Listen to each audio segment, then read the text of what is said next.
I'm baking cookies for Santa. But do you know why we make cookies for Santa and leave them out on Christmas Eve? It's actually for Odin. Indeed, the actual real Santa Claus goes all the way back to Norse mythology, and it's all about the Yule and Odin. Odin is Santa Claus. The Vikings believed Odin, the great god and father of other gods, would ride across the night sky and visit them in their homes. Viking children would leave their shoes out by the hearth on the eve of the winter solstice with sugar and hay for Odin's eight-legged horse, Sleipnir. Sounds familiar? Christianity reached Europe, while the Vikings still believed in their pagan mythology. Norse traditions would be mixed with the Christian, turning Yule into the Christmas many of us celebrate today. Christmas that we celebrate today goes back all the way to Viking and pagan traditions.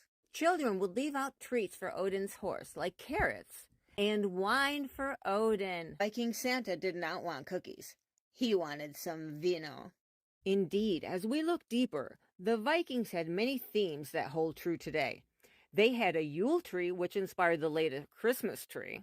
The green tree was often decorated with small statues of their Norse gods, food, and clothes. They attempted to call for the spirit of the forests. But that's not all. Even wreaths, they come from Yule. They come from the Viking pagan traditions.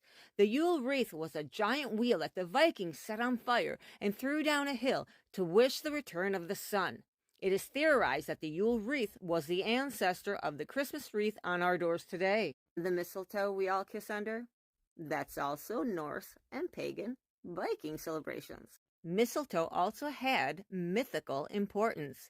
Norse legend told of how the god of light, Balder, was slain by an arrow of mistletoe, but was resurrected when his mother's tears turned the berries of the plant red. It thus represented resurrection and hope for the end of winter.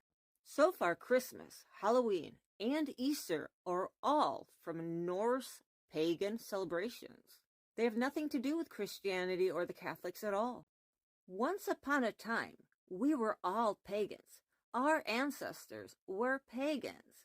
It's only when later on Christianity and the Catholic Crusades went around converting everyone that our ancestors, they were forced to deny their own faith and convert. The emperor thought that by getting some of the pagan rituals and celebrations and merging them, bringing them into Christianity, that the pagans would convert more peacefully. In fact, it was a strategy of manipulation. So no more leaving cookies out for Santa. It's time to get him a nice glass of vino and leave that out for him. And don't forget to leave out some hay and sugar for Odin's eight-legged horse. In fact, I'll tell you more. Since Odin's horse has 8 legs, this is the reason Santa's sleigh is pulled by multiple reindeers. They needed the 8 legs, and so on. And if you've been good, and you make Odin happy, he will leave you treats.